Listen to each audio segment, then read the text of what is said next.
تیر جمعه موږ دا خبره کړې وه چې انشاءالله د اصلاح البیوت د کورونو د اصلاح موضوع دا به د الله رب العالمین په توفیق باندې شروع کوو او دې ته ډېر ضرورت ځکه دی چې دا زمونږ دور د فتنو دور دی او فتنې زمونږ کورونو ته راننوتې دي او موږ یو قسم د دې نه خلاص نه یو او خلکو ته د دې د لاسه ډېرې پریشانۍ نه دي او خپله ماته چې څومره ډېر ټلیفونونه کېږي د دې باره کې کېږي کورني مسایل او د کورنو پریشانو متعلق خلک ډېر تپوسونه کوي دا ډېره د افسوس خبره ده د مسلمان کور یو په هغې کې د شریعت احکام پیمالیږي د الله رب العالمین د دین رعایت پکې نه کېږي لحاظ پکې نه کېږي خلک د دین نه بې خبرې جاهلاني او زموږ د پښتنو کې خو بیا دا بله مسله لګېدلې ده د پښتو خبرې دي د دې پښتو د خبرو د لاسه زه داسې نه یم چې دا پښتو بد شی دی خو د پښتنو بعضې داسې خویونه جهالتونه دي چې د هغې د لاسه د الله دین د خپو د لاندې کېږي نو انشاءالله تعالی چې دې سلسله کې چې څومره مخکې ځو زه به د هغې په ترتیب وضاحت کومه چې دا زموږ ذهنونه انشاءالله کولاو شي او که الله رب العالمین زما د دې بیان په وجه باندې اول ورته زه په خپله محتاج یم ما ته الله د دې نه فایده راکړي او که یو بنده له فایده ورکړه نو دا به زما دپاره غټه ګټه وي پته نه لګي زموږ ګناهونه ډېر دي چې الله به موږ په کم عمل باندې بخي که چېرته الله موږ په دې باندې وبخي چې زموږ د یوې خبرې په وجه باندې یو مؤمن ورور او یو مؤمنه خور هغه یو نیکۍ ته متوجه شي یا زموږ یو مؤمن ورور او یو مؤمنه خور د یو ګناه نه توبه وباسي د شریعت خلاف یو کار تې کېږي او د هغې نه منې شي او الله رب العالمین دا زموږ عملنامه کې ولیکي نو دا د الله نه امید دی چې زموږ د کامیابۍ سبب به انشاءالله تعالی ځکه علی رضی الله تعالی عنه ته رسول الله صلی الله علیه وسلم فرمایلي چې کله د خیبر جنگ له لیږلو د خیبر ډېرې قلاګانې وې د دې یهودیانو او په هغې کې ډېر جنګي کسان هم نو د الله نبي ته وفرمیل علی رسلک ای علي ښه په ارام په اطمینان باندې ځه او بیا ورته وفرمیل چې اول چې ته د یهودو خواله ورغې پخواني جنګونه به داسې نه اوس خو چې کوم دی لرې نه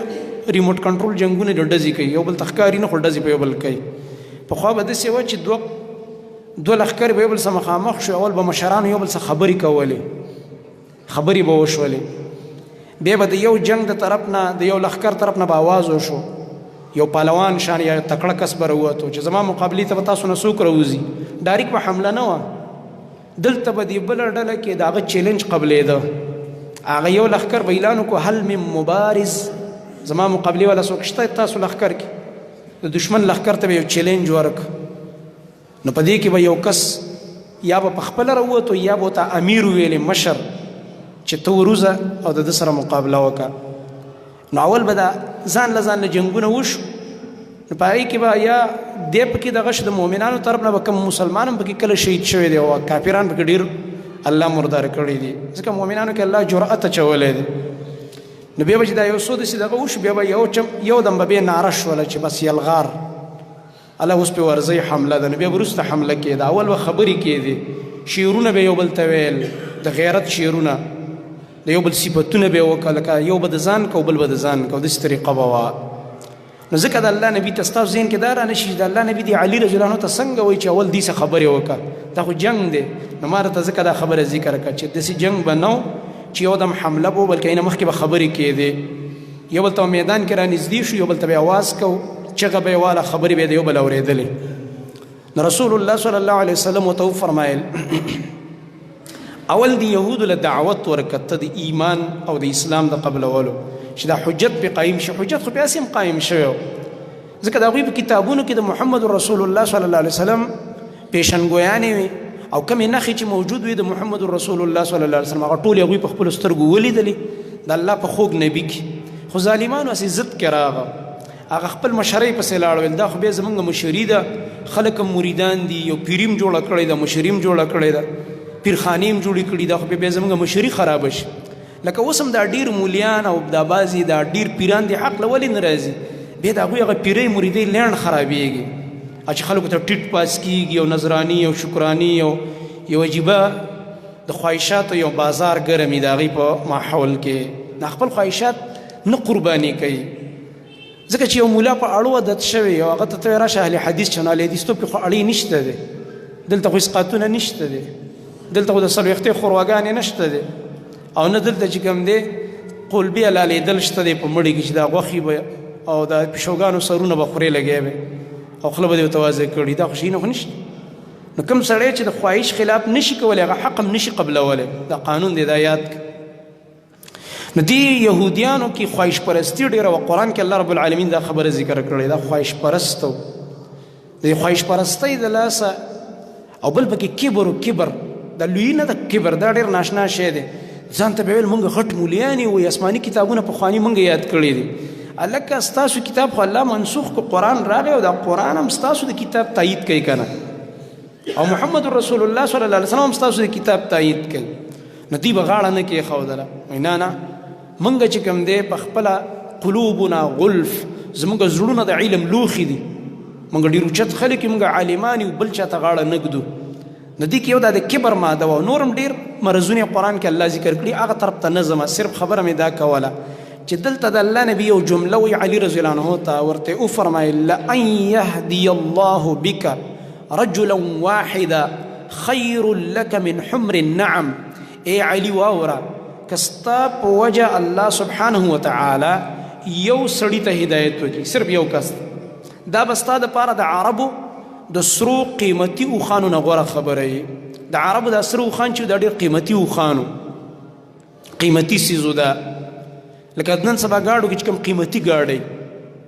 کمالات هم پای کې ډېر وو چې هغه طرف ته زه اوس نه ځمه نو دا الله نبي صلی الله علیه وسلم ته وفرمایل چې دې نه به دا ډېره غوره وي چې ته یو کس ته دعوت ورکړې او هغه ته هدایت وشي موږ هم دا وایو که الله رب العالمین چا ته هدایت وکړي زموږ په وجه دا به زموږ دپاره یو لوی سعادت او نیکبختي وي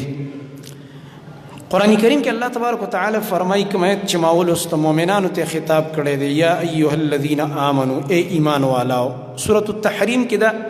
6 نمبر آیت دی الله مؤمنانو ته وایي مؤمنانو ته ای ایمان والاو قو انفسکم و اهلیکم نارا ځان بچ کئ خپل نفسونه بچ کول اول لازم دی په موږ باندې علیکم انفسکم بل ځای کې الله فرمایي په تا باندې خپل نفس د دې بچاو لازم دی د ځان غم اول کوه ځانونه بچ کئ یعنې تا اول خپل ځان سم که ځکه ته د کور مشر یې دا د کور مشر ته خبره کېږي بیا ستا لاندې اهل دی و اهلیکم و بیا دې دا اهل بچ که نارن د اور د جهنم نه دې کې اشاره دې ته د کور مشر به ځان نه یو مثالي انسان جوړوي په دې کور کې چې کوم مشر دی دا به دینداره وي دا به تقواداره وي دا به پوره ښکلي ښکلي صفات به ځان کې پیدا کړي ځکه دا لاندې کشران دته ګوري د ده نه اثر اخلي اثر او کله چې مشر بېدینه کشران هم ایسته بېدینه شي مشر چې دی زمونږ دې معاشره کې اکثر خلک دا سګرټ څکي چرس څکي نسواره چې په کور کې بچیو ته ګوري سبا بچي هم نسوارین شي او چرسین شي او بس سګرټونه راکاږي دقسې شي دا مشر چې کوم کار کوي دا کشرانو ته ګوري هغه شانته کار به دوی هم کوي بلکې داسې بدبخته پلارانی چې بچي ته په خپله وایي چې دا پیسې واخله او لاړ شه د دغه دکاندار نه ماله فلانې نوم باندې سګرټ راوړه او دا پیسې واخله او ماله نسوار راوړه خو د دې فلاني نه مه راوړه د هغه نسوار بیکاره دي د هغه بل نه راوړه د هغه تیز دي داسې مو ته وایي لکه بچی وړوکوالي نه په دې پوهېږي چې ښه دې نسوارو کې خو لا داسې وي چې څه پکې لږ تیز وي او څه پکې لږ مده وي په دې مصیبت باندې هغه د وړوکوالي نه راواړئ دې خبرو ته یې متوجه کړي په کور کې دی ښځې ته کنځلې کوي ستا مور ستا داسې بچي اوري بچي باقاعده دا ستا خبرې اوري دا ته چې د خپلې ښځې ته څه وایې دقه اخلاق دا تا نه یادوي لګی دی دې وجې نه حتی الوسعه دا خپله ژبه کنټرولول په کور کې حتی الوسعه او دغه رنګه په کور کې نظام دې ته نظام الاسره وایي په عربی کې خانداني نظام کورنی نظام دا په قرآن او حدیث کې ډېر تفصیلي ذکر دی زه به ته هسې لږې لږې خبرې راخلم انشاءالله د فایدې دپاره خاص کر کوم ملګري چې درسونو کې ډېر کیني هغوی ته خو الحمدلله پته ده درسونو کې دا خبرې اورېدلي د الله فضل ده نظام الاسره زمونږ د اسلام د نورو دینونو نه په دې باندې ممتاز دی چې نورو دینونو کې د خانداني نظام نشته دی، کورنۍ نظام نشته. ما ته په خپله دا مسلې راغلي دي د یورپ نه، ما سره دا مسله شوې ده. یعنې په یورپ، په کینیډا کې، په برطانیه کې، په د یورپي ملکونو کې، جرمني نه کله ټلیفونونه کېږي، تر دې پورې چې یو کس ما ته داسې ټلیفون وکړو عجیب، خپلې ښځې سره یې لانجه راغلی او ښځې پرې راپورټ کړی او ښځې جیل له ورکړه. یعنې هلته ښځې ته دا نشي ویلی چې ته دا کار مه کوه، ته چېرته ووتلې، ته چېرته تللی وې، ولې ناوخته راغې، دا خبرې نشته دی. دا نظام دی، دا څنګه ښځه ده او دا څنګه خاوند دی. نو په دې وجه باندې پریشان او لانجه جوړه وه. چېرته زموږ بیانونه میینه به یې اورېدلي وي، نمبر یې را پیدا کړی. ما ته وایي زه تاله دا اجازت در کوم چې ته زما کور والا سره خبرې وکړي او هغې ته لږ نصیحت وکړه، زما خو نه مني. او ډېرې ذلیله کړم او تاڼه کې او په دغه کې راباندې کیسونه کوي او پولیس بس ټلیفون کوي، نمبر ورسره دی او ټلیفون کوي او بس پولیس ما پسې راځي او نیسي مې. بیا ما د هغې هغه کوروالا سره چې څه ما ته یاد کوم نصیحت او د پښتو د معاشري کوم اصول دي یا قرآن چې څه ذکر کړي دي او احادیثو کې د خاوند کوم مقام دی او څه دي، هغه وخت کې ما هغې ته وویل الحمدلله بیا هغه کور الله برابر کړو د هغې په نتیجه کې. غرض مې دا دی دغه معاشرو کې خانداني نظام تباه دی. زمونږ عزتمن پښتانه هلته لاړل او دی لانجو باندې واوښته. دا قانون دی چې کله دا زندګي د قرآن او حدیث نه لرې شول او په کور کې د اسلام نافظ نه که نو بیا به تم د 2 روپو نشي. یاد ساته کله چې تا دین نافظ کو والله ته به دونه قدرمنې د دې خپلې کور والا په نظر کې به ته یو ډېر اوچت انسان یې، تا ته به ډېر په دروند نظر کتلی کېږي ځکه ته د الله تابعدار یې، تا د الله قانون نافظ کړی به دې کور کې، تا ته به الله رب العالمین داسې عزت درکړي چې په ټول خاندان کې به ته وځلیږې، ټول خاندان کې به ستا کور مشهوري چې دې کور کې ګوره د پردې اهتمام دی، دې کور کې ګوره آزاد ننوتل راوتل د هلکانو نشته، ګوره ګپ شپ نه دی، ګوره ستا به یو رعب وي. الحمدلله الله به د دنیا عزت هم درکړي او د آخرت عزت دې مشه ځکه چې دین دې نافظ. او کوم انسان چې دا بې غیرتي وکړي، حدیث کې دې ته دیوث وایي، پښتانه مو ته دوس وایي، چې کور ته هر سړی وځي ننوځي او دا که واده یې او که مړی او هلکان او جینکو څه خاندي او لا پکې جینکو څه تصویرونه وباسي او ښه دوی ګوري چې دا ماحول جوړ دی، ژړاګان نه باسي، هلکانو سره یې لاسونه ورته ټقوي، دننه تاویږي، د جینکو منځ کې هلکان ګډېږي. ما تاسو ته ویلي ما نه به نه خفه کېږي، تېره جمعه مې ته ویلي بعضې خبرې به زه لږې واضح کومه دې دپاره چې دا موضوع ښایسته طریقه باندې انشاءالله بیانه شي. ځکه دا مرض ډاکټر له چې لاړ شي ستا مرض چې څوک راونه باسي علاج دې نه کېږي، تا له دا ټیسټ ولیکئ یا د اکسره ولیکئ ستا بیماري راوباسي. نو دا بیماري چې معلومه شي نو بیا وروسته علاج کېږي. دا بیماریانې بعضې مونږ ذکر کوو، بعضې خلک داسې خیال یې دی ګینې دا اجړه چې دې کور ته راشي دا به ګینې جایز وي ځکه چې دا خو چې دغه دی دکې خواهش نشته دی. دا خبره غلطه ده. نبي علیه الصلاة وسلام دې نه منع کړې ده. هغه انسان چې ظاهره کې خواهش نشته او ظاهره کې هغه حرکات او سکنات د ښځو په شان ته دي، اجړه چې ورته وایي، دا به هم کور ته نه پرېږدي زنانه. یاد ساته ځکه دا اجړه چې دی د پردو سړو سه به یې کیني، ستا د کور حلونه هلته وایي، ستا د ښځې تذکرې کوي، ستا د لور چې د ده کور کې داسې لور ده داسې ښځه یې ده دا چل دی دا چل دی، دا خو کوي که نه. دې وجې نه دا به نه پرېږدي دې کور ته. زموږ خلکو نه بیخي هغه دین وتلی دی، وایي دا خو د واده خیر دی، د خوشحالۍ کار دی، ټول واک به ښځې له ورکړي. الله قرآن کې فرمایلي الرجال قوامون علی النساء، سړي به په زنانو باندې مشران. الله مشري تاله درکړې ده او چې د غم خادۍ مقرره شي بیا درنه ښځه مشره شي. عجیبه ده، الله رب العالمین ته مشر کړی. دا نظام به ته چلی که واده راتلو ټیټ به ولاړې، هر طرف ته به دې نظري مشوره به کوې، بچي به پوه کوې، ښځې به پوه کوې، داسې به کېږي داسې به کېږي داسې چې ګوره د دې اصولو خلاف ونه وینم بیا به ته مطمئنې فتنې سره نه مخامخ کېږي انشاءالله. دنیا به دې عزتمند شي، آخرت دې عزتمند شي. دې وجه نه کم خلک چې په کور کې د پردې اهتمام نه کوي په دشمنو واوړېده، خپلو خپلوانو سره واوړېده. ځکه اکثر ورانکار یې خو دا خپلي دا نږدې دا ته چې په ډېره ډاډی چې مړه دا خیر د ترور زوی دی، دا خیر د ماما زوی دی، دا خو چې کوم دی او خیر دی، دا خو فلانې فلانې، دا چې په چا ډېره ډاډی خو دا ورانې کوي که نه، بل سړی خو ستا کور ته نه شي راتللی. نو د دې د لاسه بیا فساد جوړ شي په کوم کور کې چې پرده نه، نو دنیا کې م انسان ایسته بې عزته شي والعیاذ بالله، د یو غټ مصیبت سره مخامخ شي، لوی شرم سره مخامخ شي. الله د ټولو مؤمنانو حفاظت وکړي او په آخرت کې بیا شرمندګي ده والعیاذ بالله. نو موږ او تاسو ګوره ټول دا غواړو، زموږ تاسو ټولو په زړونو کې دا جذبه ده. په دې حکمرانانو پسې دا بعضې خلک کنځلې کوي، دې حکمرانانو پسې لګیایي، حکومت پسې کنځلې کوي، دا اسلام نه راولي. نو تا راوستې په خپل کور کې د الله بنده په 3 4 مرلو 5 مرلو کور کې د اسلام نشته او په ملک کې غواړي، هغه نه به الله تپوس کوي ټیک ده خو اول خو دا اسلام او دا اسلامي نظام خو یو نعمت دی دا ګوره الله هر چاله نه ورکوي زه اکثر دې ملګرو ته دا ویم قسم په الله چې مونږ یې لا لایق نه یو اسلامي حکومت او اسلامي نظام د اسلامي قانون نفاذ دا نعمت دی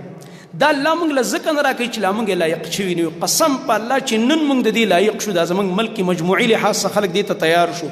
خپل کورونه خپل نفسونه دا خپل تجارتونه د اسلام مطابق قسم په الله ته به خبرېږم نه د شپې به ودی او سهار له چې راپاسېږي اعلان به شوی اسلامي نظام نافظ یو ځوان به الله راپورته کړی بس الله رب العالمین ته خو څه ګران نه دي همدا عمران خان به راته اعلان وکړي چې ما خو درته ویلي که نه چې د مدینې ریاست بس نن نه پسې آغاز وشو څوک به ورته پورته وګوري نشي ورته کتلی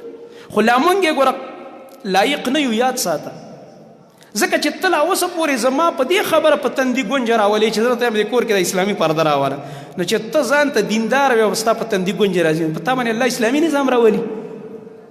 ته لا دې خبرې ته نه تیار چې په خپل کور کې خپل عزت محفوظ کړي او به اسلامي پرده نافظه کړي ښه خلک مونږ لیدلي والله ښه خلک دې ته خپلې زنانه مجبوره کړي د فلانې راغلی خامخا به ورسره لاس میلاوې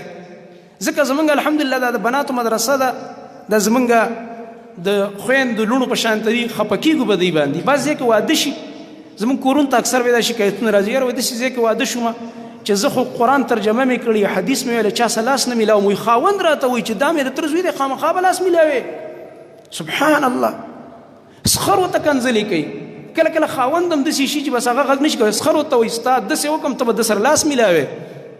خواښې ورته کنځلې کوي دا زما خوری دی دا مې وراره راغلی دی ته به دې نه څنګه ستر کې ته به څنګه دې نه پردې کې شا به لاس میلاو کوه سره عجیب زمونږ په کورونو کې اسلامي نظام ماتیږي لګی دی زمونږ په کورونو کې د الله احکامات د صورت نور ماتیږي سورې نور نه به بعضې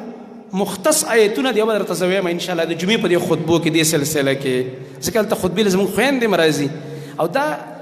خبرې داسې مه ګڼئ دا موضوعات چې اوس زه کوم شروع کوم چې دا صرف د ښځو مسایل دي دې ته تاسو ضرورت دی تاسو چې پې پوه شئ نو په کور کې به یې نافظ کوئ او چې کله زموږ دا خویندې په دې پوه شو تاسو ټینشن به ختم شي انشاءالله ستاسو مصیبتونه به ختم شي ذهني پریشانیانې به هم ختمې شي چې په کورونو کې کله پرده وه الحمدلله اسلامي نظام و دا یاد ساتئ نو الله رب العالمین قرآن کې فرمایي ای ایمان والاو قو انفسکم خپل ځانونه هم بچ کوئ و اهلیکم او دا خپل کور والا بچ کوئ نارن د اور د جهنم نه جهنم ته روان دي دا الله احکامات ماته یې لګی دی د نبي علیه الصلاة والسلام دا حدیثو خلاف کوي ستا په کور کې کېږي لګی دی کور دی اور ته روان دی اور نه بچ اوس که په دې خطبې دوران کې الله مکه چې لا خطبه هم شروع ده او یو دم څوک راننوته چې دې محله کې په کوم کور اور لګېدلی دی موږ تاسو ټول پریشانه کېږو که نه خامخا به زه دا خطبه هم د خپل ټیم نه 20 منټه یا پاو وخت مخکې ختموم چې یاره یو حادثه راغله دا مونځ به زر وکړو چې ورشو څه مدد یې وکړو دا په دنیا کې د دنیا د اور موږ په یو پردي او محلې والا او ګاونډي باندې برداشت نشي کېدی چې دغه په کور دی اور ولګي ودې سوځي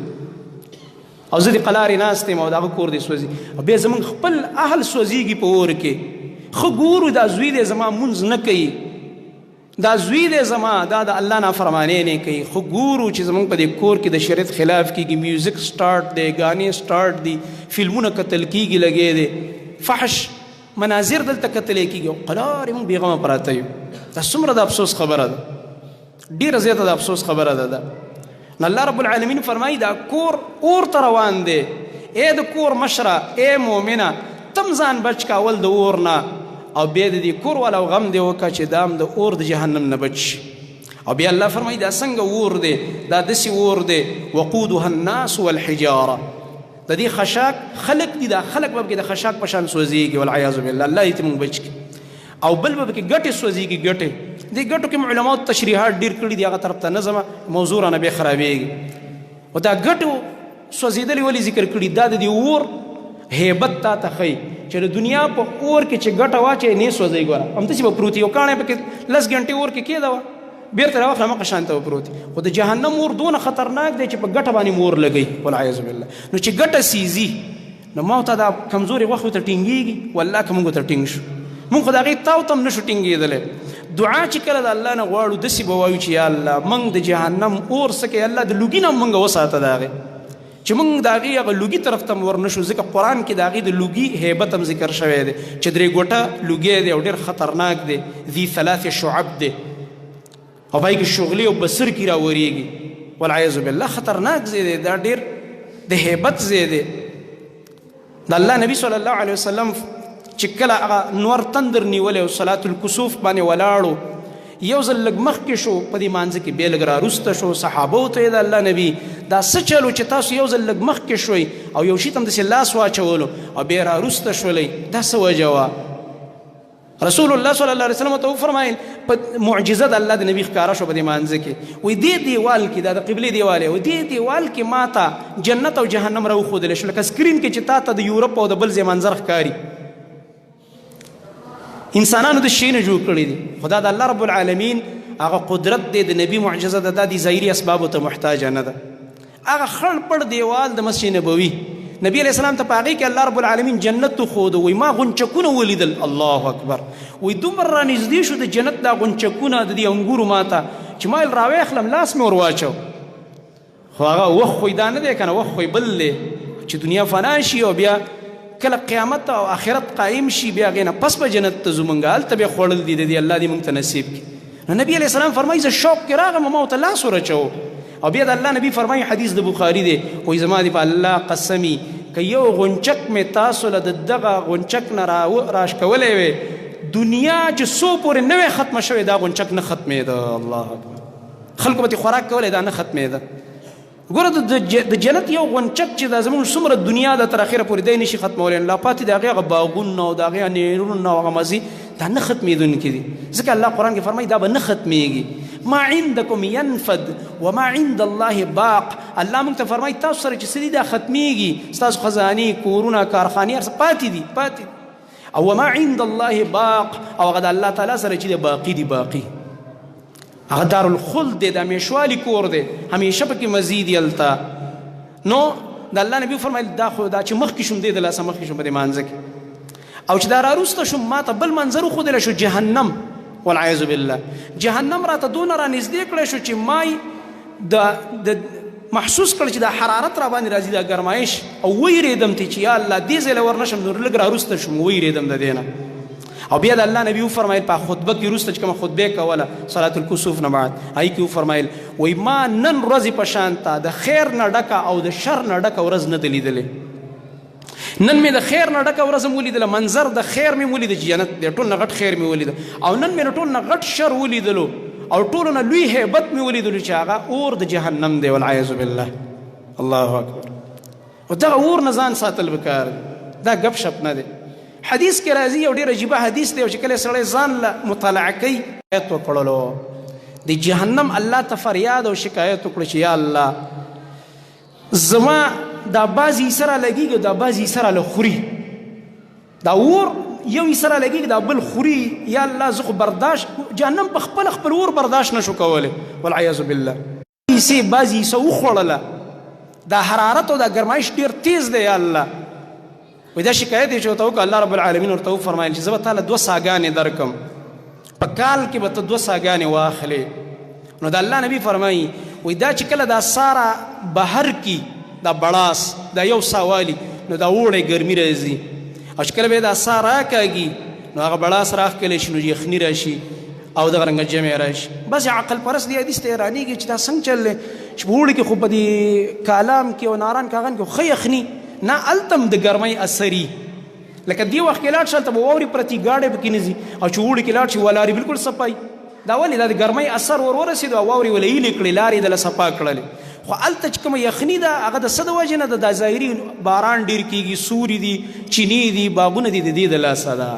ورنه د ګرمۍ اثر هر ځای ته رسېږي چې کله ګرمي نو د الله نبي صلی الله علیه وسلم ورته دا 2 ساګانې ورکړلې وی ویې فرمایل چې الله وله دا 2 ساګانې ورکړلې وی دې دپاره چې د ده د تکلیف کم شي سړی دې حدیث ته وګوري حیران شي چې دا اور په خپله ځان نشي برداشت کولی دونه تیز دی چې یو بل خوري نو دا انسانان خو بیخي ورید پرید کي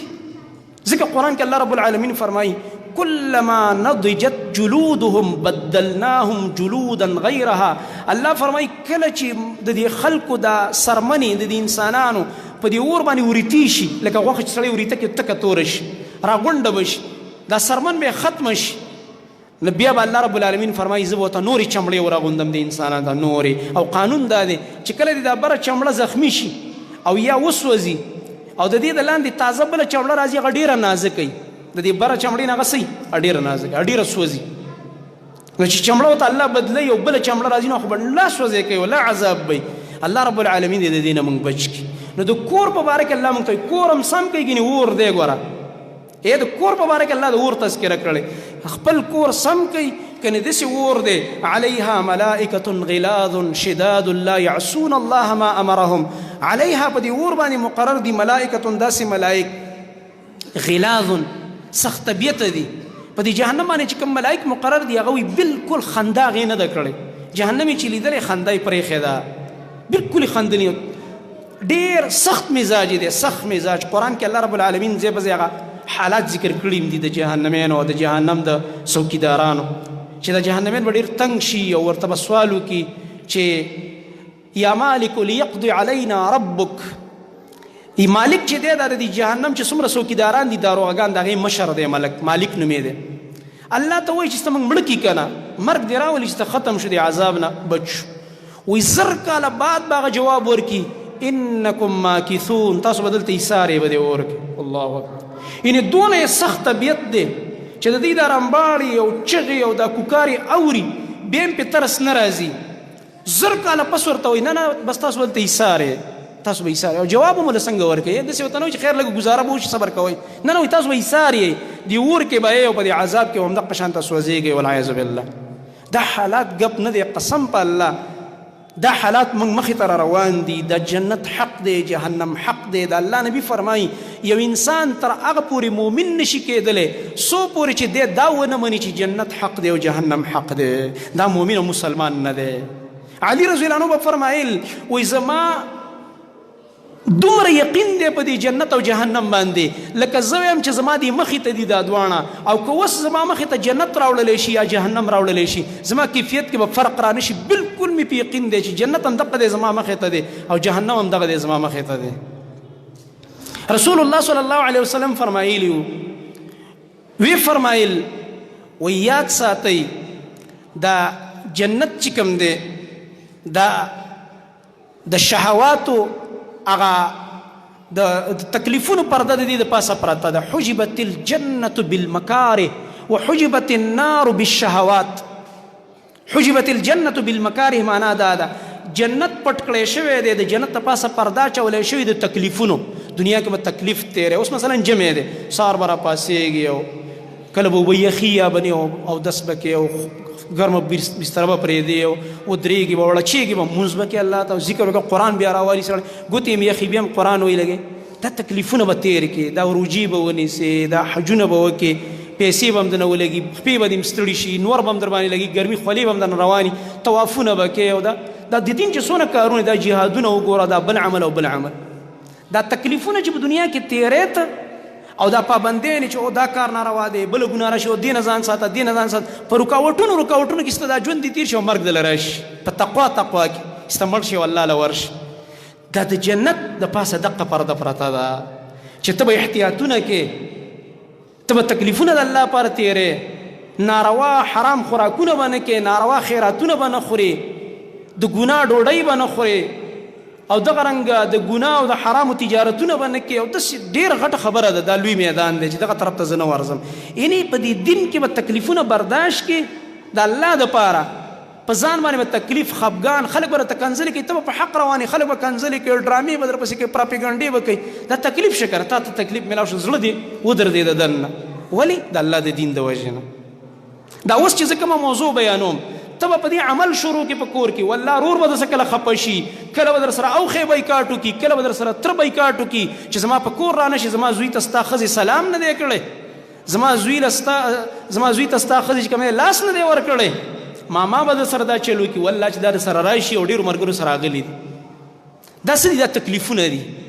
ماما دې ردې بدې وایي تره دې ردې بدې وایي کله به دې پلار ردې بدې وایي کله به دې مور رټي او ته به بیا هم د الله په دین ولاړې. د جنت د پاسه دا پرده پرته ده جنت ته تلل ګپ نه دی. وحجبت النار بالشهوات او دا جهنم چې دی دا اور دا په خواهشاتو پټ شوی دی بس چې کوم کار دی مخې ته راځي او نیغ پې ورځي او په هره ګناه نیغ ور روان یو چې څه دې وکړه او څه دې ویلې او څه دې وکتل په دې موبایل کې او بس څه دې واورېد او غوږ کې دې شی نه ورکړي دي الله اکبر سره ته خپل خواهش نشي کنټرولولی بالکل دې خواهش کې واګې نه دي اچولي په هر څیز نیغ ور روانې دا د جهنم پرده ده بس دا هغه پرده ده چې دا لرې کېږي او جهنم ته انسان ورځي والعیاذ بالله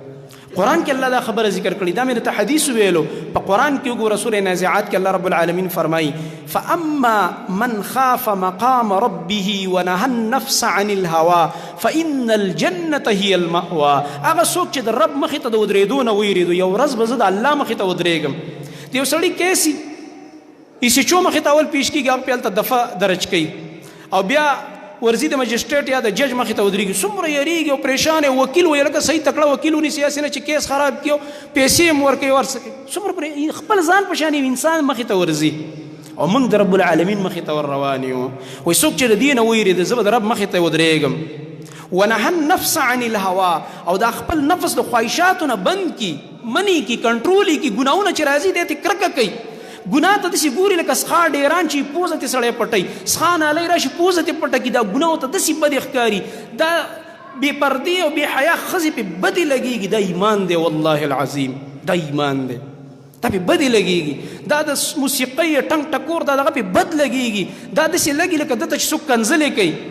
ځکه په هغې کې سرې شونډې او ځواني او څه یادېږي نو داسې خو ستا په کور کې خور ناسته ده که نه لور دې ناسته ده که نه دله غیرت راځي لکه دا چې زما کور والا ته کنځل کېږي د باندې دا ګانې داسې بدې لګي بې غیرته سړي باندې بدې نه لګي نو کوم انسان چې د خواهشات یې کنټرول کړه د ګناه نه یې ځان منې کړه د الله لپاره فإن الجنة هي المأوى جنت د داسې خلکو د اوسېدو ځای دی هر سړی جنت ته نشي تللی او هغه څوک چې هغه خواهشات نشي کنټرولولی الله رب العالمین فرمایي دغه بیا د جهنم لاره ده والعیاذ بالله نو دې کې الله فرمایي په دې باندې سخت طبیعت والا ملائک مقرر دي غلاظ او شداد سخت قوت والا ملائک په دې جهنم مقرر دي لا يعصون الله ما امرهم دا ملائک د الله د امر خلاف نه کوي کوم چې په جهنم باندې ولاړ دي چې ګنې ته مړه سب ولا به ورکو به هم پریدي یا برا باندې وسوځي به هم پرید نه الله ته آرډر کړل ته ودرېږي دا جهنميان باندې څوکیداری کوي او دغه رنګ الله رب العالمین فرمایي ويفعلون ما يؤمرون دا ملائک چې څو ته امر کیږي اقصی کوي نو ګوره الله رب العالمین څونه ښکلې خبره وکړه مونږ ته واضحه کړه چې که د دغه ځای نه ځان بچ کې د دې اور نه او د دې سخت حالاتو د سختو ملایکو نه د عذابونو نه بس ته سم شه او کور سم که بس دا د جنت ټیکټ په دې آیت کې ذکر شه دا د جنت ټیکټ دی که نه دی دا د جنت ټیکټ دی په دې آیت کې ذکر دی ته سم شه او کور والا دې سم که بس دومره ټیټ شه صرف داسې مه کوه چې بس سهار وختي په پیسو پسې وځي او د شپې نه وخت راځي نور دې نه خبرې چې کور کې څه کېږي کور کې زما مونځ او ده شته که نشته تلاوت شته او که نشته دی څنګه چل دی نه د دې اهتمام کوه اهتمام دا کور چې دی اوس به دې خبرې له راشو دا کورونه د الله غټ نعمت دی قرآن کې الله رب العالمین د نعمت په طور دا خبره ذکر کړې ده په سورة نحل کې الله تبارک وتعالی دا خبره ذکر کړې ده چې ګوره دا کورونه چې الله وایي ما تاسو له درکړي دا د الله رب العالمین ډېر غټ نعمت دی چې په تاسو باندې کړی دی والله جعل لكم من بيوتكم سكنا الله فرمایي الله هغه ذات دی چې ستاسو دپاره ستاسو په دې کورونو کې د اوسېدو ځایونه پیدا کړي او سکنه د سکون ځای دی دا چې کوم دی ستاسو په دې کورونو کې تاسو دپاره یو اطمینان پیدا کړی دی او د استوګنې ځای دی سکنن چې کوم د استوګنې ځای دی هلته تاسو اوسېږئ په دې کې بل ځای کې الله رب العالمین دا فرمایلي زنانو ته وایي په سورة الاحزاب کې الله رب العالمین فرمایي وقرن فی بیوتکن وقرن فی بیوتکن د دې آیت تشریح یو ځای کې کومه انشاءالله همدې خطبو کې انشاء الله تعالی الله فرمایي زنانو ته وقرن فی بیوتکن ای زنانو کورونو کې پاتې شئ کورونو کې وقرن څه معنا ده د دې دوه معنی علما کوي یو معنی دا ده چې دا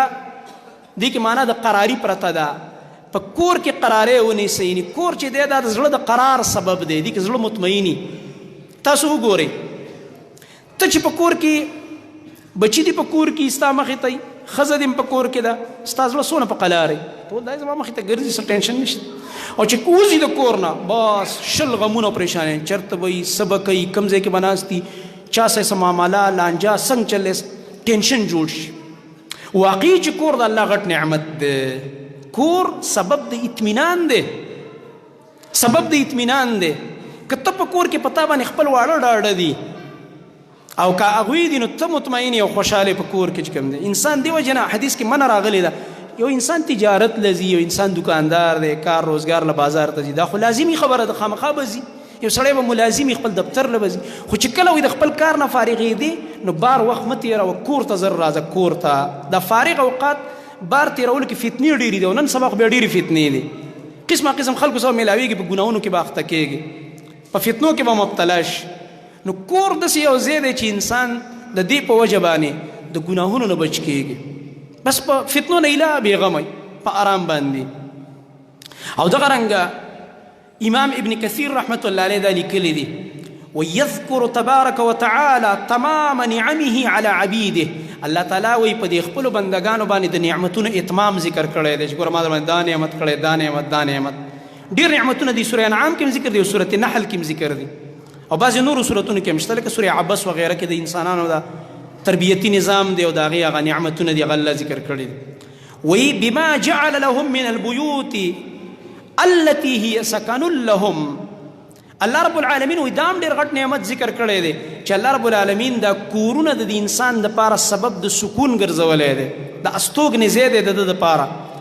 یؤون الیها ویستترون وینتفعون بها سائر وجوه الانتفاع. انسان چې پناه اخلي خپل کور کې اخلي، په پرده کې په خپل کور کې په پرده کې بس ناستی دی، کور والا دی کور کې د په پرده کې د ښه پایا عزت کې ده، د زموږ عزتونه د کورونو د لاسه محفوظ دي. کور د الله غټ نعمت دی. او دغه رنګه نور پکې وي بېشماره نعمتونه او فایدې دي په دې کور کې دننه. ته په دې کور کې دننه لږ سوچ وکړه که نه، دا نعمتونه شماره، ناشنا ناشنا نعمتونه دي، انعامات. سړی چې کله بار لاړ شي یا په سفر باندې بعضې وخت کې ډېر ملګري ډېره مینه کوي که نه، ډېر ځای ته مینه کوي، نو بس داسې ښه هوټل کې به دله کمره ونیسي او داسې هایي او دغه کې او په هغې کې به ته اوسېږي. خو هغه کمره چې هغه هر قسم سهولیات پکې، ټلیفون سیټ لګېدلی دی، 5 سټار هوټلو کې سیټ لګېدلی او دلته یو کارت پروت وي، په هغې باندې نمبر یې ستا څه پکار وي، ګوره په دې نمبر موږ سره رابطه کوه، جوس دې پکار وي، بل څه ټلیفون به کیا به تاله راځي. خو هلته انسان دونه مطمئن نه وي لکه ستا چې کومه شړه پړه کوټه ده او په هغې کې ته کله راشي او دا زوړ کټ دی او دا زړه بستره دی او په دې کې پرېوځي. دلته چې کوم خوب انسان له ورځي او کوم سکون دی کې دی، دا په هغه 5 سټار هوټلو کې نشته دی. دا یاد سات، الله رب العالمین دې کورونو کې یو اطمینان اچولی دی او بیا دا بیبیانې دی سبب د اطمینان ګرځولی. سورة الروم کې الله رب العالمین دا خبره ذکر کړي، لکه خپل ځای کې به دا راشي انشاءالله تعالی. دغه رنګه الله رب العالمین چې وایي عذاب ذکر کړی د بنو نذیر په قرآن کې، قرآن کې الله رب العالمین د بنو نذیر عذاب ذکر کړی د یهودیانو یو قبیله وه.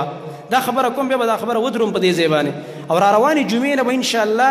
د کورونو اصلاح کې اولنۍ خبره دا کوو چې په کور کې عقیده، توحید. دا فتنې نن سبا ډېرې دي، دومره فتنې دي چې حیران به شي. د خو خلکو کورونو ته فتنې راغلي، په کورونو کې عقیده نشته، توحید نشته. د ښځې چې په سر هم دل راشي، یاره وایي دا لکه چا راباندې جادو کړی دی. پردو سړو له ځي او په ملاګانو له ګوتې وایي،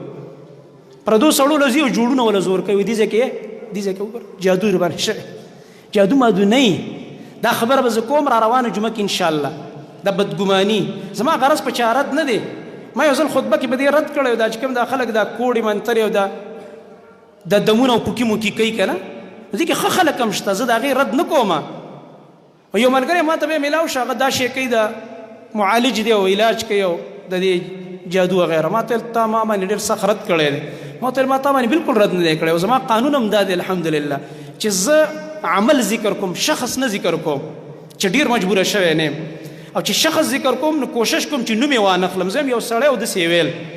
الحمدلله زما دا عادت نه دی چې زه دې په یو کس باندې شخصي دغه وکړم. زه عامه خبره کوم چې ډېر ملګري ترې فایده واخلي، ځکه یو فتنه داسې عامه شي چې انسان مجبوره شي. دا منبر چې الله موږ له راکړی دا دې دپاره دی چې د دې حق ادا شي او د خلکو ته چې کوم شي ضرورت دی او ته بیان شي. دا فتنې کورونو ته راننوتلې، عجیبه عجیبه فتنې دي. نو دا خبره بیانول ضروري دي چې د عقیدې اصلاح، باباګانو باندې زنانه ګرځي، کوډې دي او منترې دي او څه دي او څه دي او بس یو عجیبه لوبه روانه ده ناشنا، سړی دې ته حیران شي. نو دا به انشاءالله را روانه جمعه کې زه ذکر کوم. او دې کې د ابراهیم علیه السلام دعا چې هغه دعا کړې وه چې یا الله ما او زما د بچي د شرک نه بچ کړه. شرک نه به کور پاکې ګوره شرک لوی مصیبت دی بې پردګي هم دونه نه ده لکه شرک ګوره شرک چې راغو بې پردګي به هم راځي او هر مصیبت به کور ته راځي دا به درته روانه جمعه کې انشاءالله بیا زه د دې لږ وضاحت د الله په توفیق باندې کوم خو اوس دا خبره د یهودیانو بنو نذیر د نبی علیه السلام د قتل سازش تیار کړه قصه درته نه کوم ټوله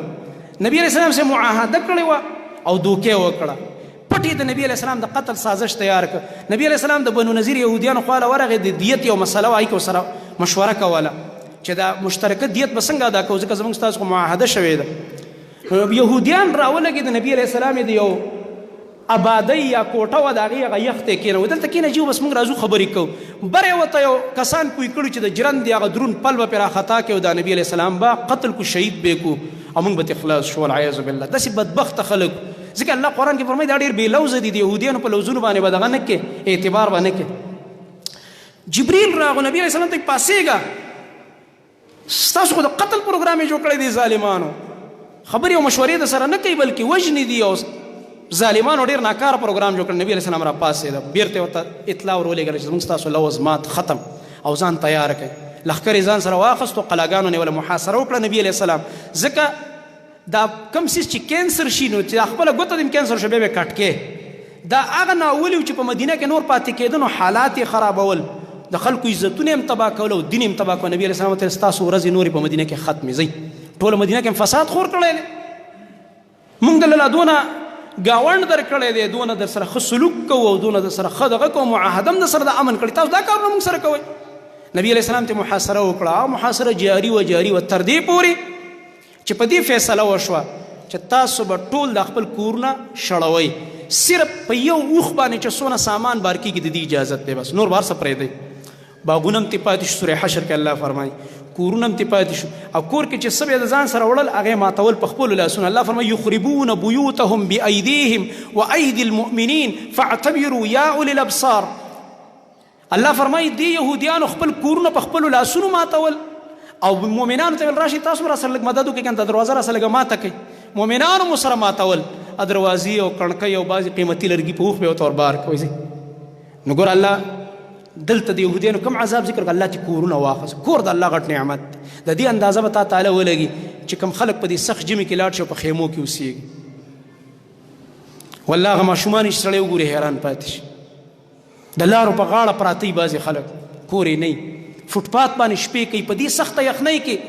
تاسو را غونډ شوی بالکل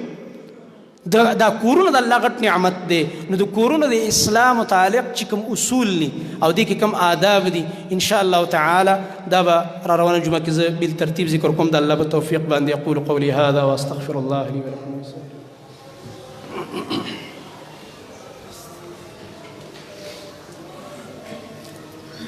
إن الحمد لله نحمده ونستعينه ونستغفره ونعوذ بالله من شرور أنفسنا ومن سيئات أعمالنا من يهده الله فلا مضل له ومن يضلل فلا هادي له وأشهد أن لا إله إلا الله وحده لا شريك له وأشهد أن محمدا عبده ورسوله صلى الله تعالى عليه وعلى آله وصحبه أجمعين أما بعد فأعوذ بالله السميع العليم من الشيطان الرجيم من همزه ونفخه ونفثه بسم الله الرحمن الرحيم وقل رب زدني علما دا یو ملګری وایي چې ایمان څه ته وایي او اسلام څه ته وایي دا چې کله ته تفصیلي کښېنې حدیث جبریل ته هغې کې انشاءالله دا ذکر کېږي خو لنډ داسې واوره چې د ایمان تعلق دننه زړه سره دی باطن سره دننه یقین او د اسلام دا ظاهري اعمال دي ظاهري اعمال منځ او دس او زکات دی روژه ده او حج دی دغه او کلمه د شهادت ده نبي علیه السلام چې کوم هغه ارکان الاسلام پنځه ذکر کړي او ارکان الایمان هغه شپږ دي په الله باندې ایمان راوړل کوم چې آمنت بالله کې خلک وایي او دغه په ملایکو باندې ایمان په کتابونو په رسولانو باندې په آخرت باندې په تقدیر د خیر او شر باندې او دا دننه په دې زړه کې به دا یقین راولي په دې زړه کې د دې خبرې چې دا هر څه حق دي او بیا دا خپل اعمال ور دي مطابق کې الله دې ومنلو نو الله چې کوم حکمونه را لګري باندې عمل کې کوم سینې باندې کړی هغه باندې بزان ساتي د الله په کتاب د ایمان راوړو دی کتاب کې به ګوري اوامر او نواهی دي قرآن کې رسول باندې د ایمان راوړو رسول درته څه ویلي وما آتاکم الرسول فخذوه وما نهاکم عنه فانتهوا دغه ایمان دی وسته پر رسول باندې ایماندار چې ته وی دا وکابه کې چې وی مکه نه به کې دنه به یقیني او بار به تابعداري په دې بدن باندې به د هغې مطابق عمل کې دا 4 سواله دي او ښه اوږده اوږده دي دا به انشاءالله تعالی بیا ذکر کو زه بیا ځان څخه خیر دی کاپۍ کې کېږدم انشاءالله صفونه برابر کړي